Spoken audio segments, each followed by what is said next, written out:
Cheryl, mukhang tukoy na kung nasaan ang pinaroroonan ng mga hinahanap nila sa loob ng KOJC compound. Galing lang tayo kanina sa PNP headquarters at narinig natin na nakikipagtalo yung technician ng life detector doon sa lawyer at abogado ng KOJC na si Attorney Kay Laurente. So ang pinagtatalunan nila kanina ay ito ngang corner na sinasabi ng PNP na ayaw nila sanang pasabugin. At kung ituturo na lang ng KOJC yung entrance, mas madali ang buhay na lahat. Mag-negotiate na. Sinasabi niya, negotiate. Ayaw namin pasabugin yung area kung saan nakahanap sila ng heartbeat, definite na heartbeats. So matagal yung pagtatalo na yan at ina-argue ng kampo ng KOJC na ito nga ay kanilang tirahan. Ito ay may mga kwarto dito. I-verify pa natin kung saan mismo yung lugar na yan. Pero ang huling natin narinig ay nandun sila sa timbahan. Pero yun nga, alam ko rin na pinagkaka-interesan din nila yung mga kwarto dito sa JMC. So posible rin yan. Sa Jose Maria College, so posible na location din yan. Pero mukhang tukay na yung lugar. At nag-uusap na lang yung dalawang kampo kung anong gagawin doon. Yun nga lang, sir, may konting pagbabago dito, no? Kasi mukhang ang media ay papayagan ng pumasok sa loob. Inimbitahan ng SMNI at KOJC ang media na pumasok sa loob at nag-briefing sila ngayon doon sa isang restaurant. At ang sinasabi, mga pagkatapos ng press call, mga 3 p.m. ay papasok na nga.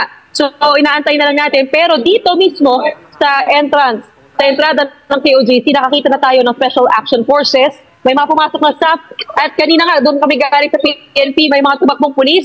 At bukod dyan, may nakita na rin tayo mula sa Commission on Human Rights na pumasok sa loob. So mukhang may mangyayari na. At talaga, yun nga lang, no, pagka dumami yung tao sa loob, siyempre, yung sinusubukang pigilan, yung pagpapasabog ng lugar na yon. Pero ayaw nga gawin ng PNP at kung pa pwede, ituro na lamang doon sa entrada. Kung gaano ka-specific yon, Cheryl, ito, nagpa-drawing ako. Ito yung pinakita nila sa akin na radar nung life detector. Kitang-kita, napaka-specific nung mga dots. Yan ang heartbeat na detect nila doon sa loob. At kahapon, dumating yung mas advanced na life detectors, mas latest model. Kaya nakatulong din siguro yan sa kanilang paghahanap dito. Kung makikita mo, may distance yan Makikita mo 5 meters, 10 meters, 15 meters, nandoon lamang sa range ng 0 to 5 meters yung hinahanap nila, which is mga around 15 feet, dalawang palapag, hindi masyadong malalim at talagang nadedetect, kaya ayaw nilang lubayan itong arrest warrant na kanilang sinuserve ngayon ng PNP. Cheryl, mukhang tukoy na kung nasaan ang pinaroroonan ng mga hinahanap nila sa loob ng KOJC compound. Galing lang tayo kanina sa PNP headquarters at narinig natin na nakikipagtalo yung technician ng life detector doon sa lawyer at abogado ng KOJC na si Attorney Kay Laurente. So ang pinagtatalunan nila kanina ay ito ngang corner na sinasabi ng PNP na ayaw nila sanang pasabugin. At kung ituturo na lang ng KOJC yung entrance, mas madali ang buhay na lahat. Mag-negotiate na. Sinasabi niya, negotiate. Ayaw namin pasabugin yung area kung saan nakahanap sila ng heartbeat, definite na heartbeats. So matagal yung pagtatalo na yan at ina-argue ng kampo ng KOJC na ito nga ay kanilang tirahan. Ito ay may mga kwarto dito. I-verify pa natin kung saan mismo yung lugar na yan. Pero ang huling natin narinig ay nandun sila sa timbahan. Pero yun nga, alam ko rin na pinagkaka-interesan din nila yung mga kwarto dito sa JMC. So posible rin yan. Sa Jose Maria College, so posible na location din yan. Pero mukhang tukay na yung lugar. At nag-uusap na lang yung dalawang kampo kung anong gagawin doon. Yun nga lang, sir, may konting pagbabago dito, no? Kasi mukhang ang media ay papayagan ng pumasok sa loob. Inimbitahan ng SMNI at KOJC ang media na pumasok sa loob at nag-briefing sila ngayon doon sa isang restaurant. At ang sinasabi, mga pagkatapos ng press call, mga 3 p.m. ay papasok na nga. So inaantay na lang natin. Pero dito mismo sa entrance, sa entrada ng KOJC, nakakita na tayo ng Special Action Forces. may mga pumasok na staff. At kanina nga, doon kami galing sa PNP, may mga tumakbong pulis. At bukod dyan, may nakita na rin tayo mula sa Commission on Human Rights na pumasok sa loob. So mukhang may mangyayari na.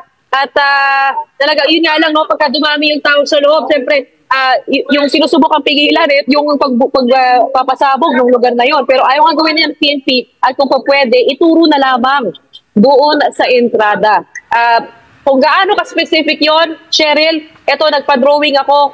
Ito yung pinakita nila sa akin na radar nung life detector. Kitang-kita, napaka-specific nung mga dots. Yan ang heartbeat na detect nila doon sa loob. At kahapon, dumating yung mas advanced na life detectors, mas latest model. Kaya nakatulong din siguro yan sa kanilang paghahanap dito. Kung makikita mo, may distance yan Makikita mo 5 meters, 10 meters, 15 meters, nandoon lamang sa range ng 0 to 5 meters yung hinahanap nila, which is mga around 15 feet, dalawang palapag, hindi masyadong malalim at talagang nadedetect, kaya ayaw nilang lubayan itong arrest warrant na kanilang sinuserve ngayon ng PNP. Cheryl, mukhang tukoy na kung nasaan ang pinaroroonan ng mga hinahanap nila sa loob ng KOJC compound. Galing lang tayo kanina sa PNP headquarters at narinig natin na nakikipagtalo yung technician ng life detector doon sa lawyer at abogado ng KOJC na si Attorney K. Laurente. So ang pinagtatalunan nila kanina ay ito ngang corner na sinasabi ng PNP na ayaw nila sanang pasabugin. At kung ituturo na lang ng KOJC yung entrance, mas madali ang buhay na lahat, mag-negotiate na. Sinasabi niya, negotiate, ayaw namin pasabugin yung area kung saan nakahanap sila ng heartbeat, definite na heartbeats. So matagal yung pagtatalo na yan at ina-argue ng kampo ng KOJC na ito nga ay kanilang tirahan, ito ay may mga kwarto dito. I-verify pa natin kung saan mismo yung lugar na yan, pero ang huling natin narinig nandun sila sa timbahan.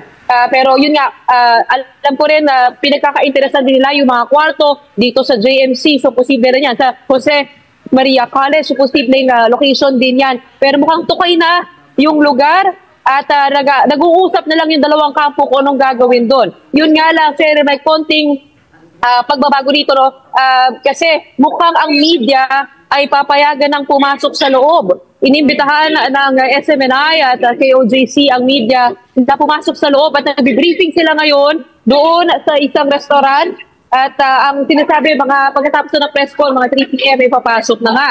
So inaantay na lang natin, pero dito mismo sa entrance, sa entrada ng KOJC, nakakita na tayo ng Special Action Forces. May mga pumasok na staff at kanina nga doon kami galing sa PNP, may mga tumakbong pulis at bukod dyan, may nakita na rin tayo mula sa Commission on Human Rights na pumasok sa loob. So mukhang may mangyayari na at talaga, yun nga lang, no, pagka dumami yung tao sa loob, siyempre, yung sinusubukang pigilan, yung pagpapasabog ng lugar na yon. Pero ayaw nga gawin ng PNP at kung pa pwede, ituro na lamang doon sa entrada.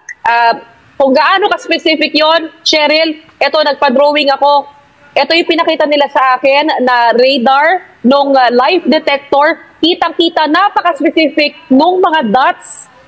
Yan ang heartbeat na detect nila doon sa loob. At kahapon, dumating yung mas advanced na life detectors, mas latest model. Kaya nakatulong din siguro yan sa kanilang paghahanap dito. Kung makikita mo, may distance yan Makikita mo 5 meters, 10 meters, 15 meters, nandoon lamang sa range ng 0 to 5 meters yung hinahanap nila, which is mga around 15 feet, dalawang palapag, hindi masyadong malalim at talagang nadedetect, kaya ayaw nilang lubayan itong arrest warrant na kanilang sinuserve ngayon ng